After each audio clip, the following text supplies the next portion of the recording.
Hi guys, I'm Ashley Hansen and I will be talking about the same-sex attracted population. The first thing that we'll talk about is the media. So everywhere you look nowadays, you cannot avoid the topic of homosexuality. It is in the news, television, shows, movies, books, magazines, and as we have most recently seen, in politics. We are constantly being presented with entirely different views of gays, which lead many of us to wonder which is the correct portrayal.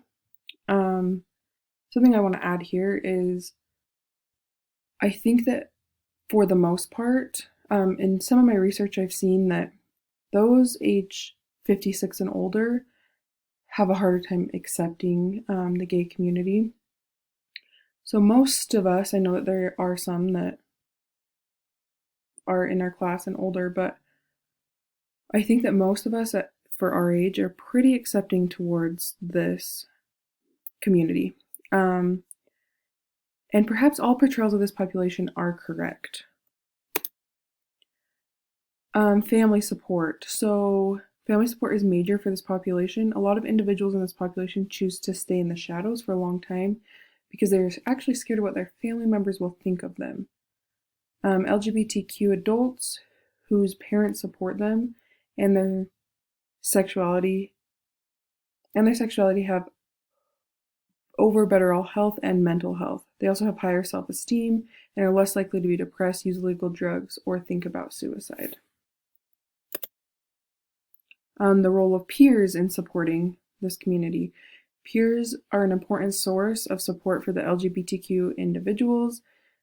These individuals often fear judgment from non-LGBTQ peers. Not all peers are supportive. And then one interesting thing that I read about was those who are not part of this community,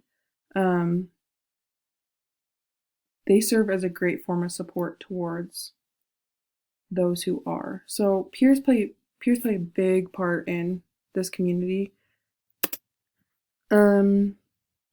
Cyclical nature. So same-sex attracted is not something that is passed on to family members. Children of the same-sex attracted parents may suffer from consequences of non-supportive peers, church leaders, and politicians. So in a sense, yes, the vulnerability within this population does have a cyclical nature. So like I said, what we've seen most recently is the legal and political system towards, not necessarily towards this group of people, but it obviously has been talked about. So the legal and political system is slowly becoming more accepting of this community. The last few years have been major for the LGBTQ rights. LGBTQ rights movement reached a major milestone in the pursuit of full equality when the U.S. Supreme Court legalized marriage for same-sex couples nationwide. In some ways, the legal system has had negative effects on this population. There is still a lot of intolerance towards this population. The political system does not specifically help or hinder this population. It actually does a little bit of both, so just depending on the situation. Potential barriers for this population. There are cultural barriers. So this is where it comes into play that not everyone is accepting of this community. This creates a culture and poor environment for those in this community and makes them more vulnerable than the general population. Religious barriers. I've listed here, these are the major religions that prohibit same-sex relationships and marriage. Obviously, each of these religions has their own rules and regulations for this and what they do accept and what they don't, and some religions are much more harsh towards same-sex relationships. There are also stigma barriers. There are many negative beliefs about gay people. This directly affects them in many ways. It affects their mental health and their coping skills, affects income, limits access to high-quality healthcare, and makes it harder for them to be open about their sexual orientation, which causes more stress and overall just more mental illness within this population. The international scope. So over the past 2 decades, there's been a rising acceptance of homosexuality by people in many countries. The US, Canada, Australia, Sweden, Germany, France, and Spain are the most accepting towards this population. Eastern Europe, Russia, Ukraine, and the Middle East and Africa are not as accepting. Many regions are in general just split. So of course I've just named a few areas, but yeah, these are the ones that are major. It may be dangerous for members of the LGBTQ community to act or speak openly about their sexuality in some regions of the world. These are 10 countries that I have found where they overall have zero tolerance for this population. So like I stated, it could be dangerous for them to speak about their sexual orientation or anything of the sort. So now we're going to move on to talking about health disparities. So socioeconomic status. Health, personal, and economic disparities exist in this group when compared to the general population. Socioeconomic status affects health outcomes of this population. The lower the socioeconomic status, the more health disparities they will experience. So the CDC defines health disparities as variations in health that negatively affect a group or people who have systemically experienced greater social or economic obstacles to health, historically linked to discrimination or exclusion. So race and ethnicity, health disparities. A growing body of evidence indicates that lesbian, gay, bisexual, and transgender adults aged 50 and older experience disparities in health and well-being when compared with heterosexual peers. Race and ethnicity,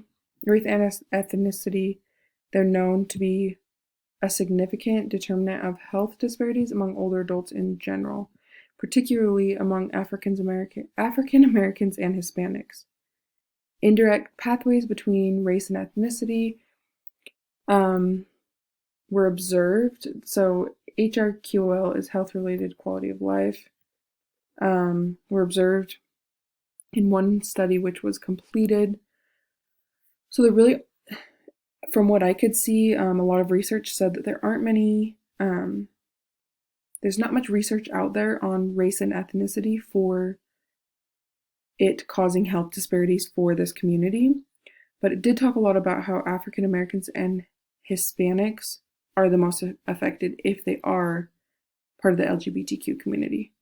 So this is because African Americans and Hispanics have lower income, educational attainment, identity affirmation, and social support, which were associated with a decrease in physical and psychological health-related quality of life. Health disparities regarding religion. As I listed before, many religions do not accept individuals of the LGBTQ community.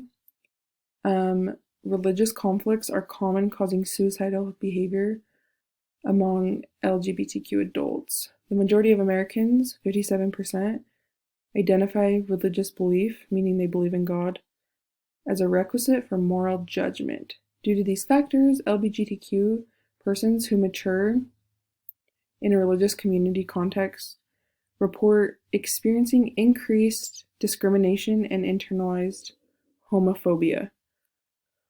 With all of that being said, this lowers the health outcomes of those in this population. Health disparities regarding gender. These are a few facts that I found that are just talking about specific gender for those who are in this population. So lesbians are less likely to get preventative services for cancer.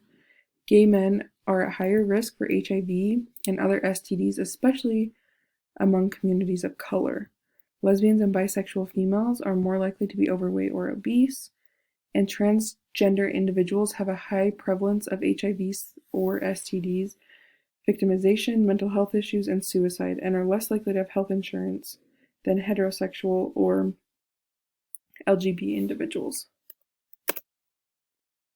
Okay, so health disparities regarding geographical location.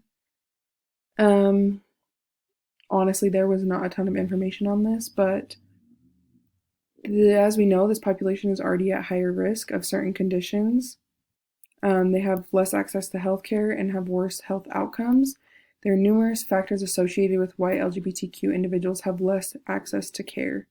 They are less likely to have health insurance, less likely to fill prescriptions, more likely to use emergency room or delay getting care, and more likely to be refused healthcare services and be harassed by healthcare providers. So, with all this information provided, if they live further away, they will be much less likely to obtain healthcare when needed.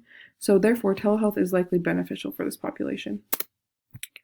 Healthcare disparities bias, so implicit bias. Just to define this really quick, this refers to the attitudes or stereotypes that affect our understanding, actions, and decisions in an unconscious manner. Something important I wanted to add, we all have unconscious bias. So whether we think we feel a certain way towards this population, we may or we may not. So LGBTQ community have a stereotype. Some healthcare workers may have implicit bias towards this particular stereotype. Explicit bias refers to attitudes and beliefs we have about a person or a group on a conscious level. So there are many attitudes healthcare workers have towards this population. This is something that is trying to be improved within healthcare, and this is being done through the education system, throughout some of the hospitals, furthering education, and whatnot. Health disparities at an international scope. So healthcare systems as a whole have been working to improve healthcare disparities towards the LGBTQ community and this population as a whole. There are some parts of the world not working towards improvements, but most areas are proactively making an effort to do so. And then these are all my references.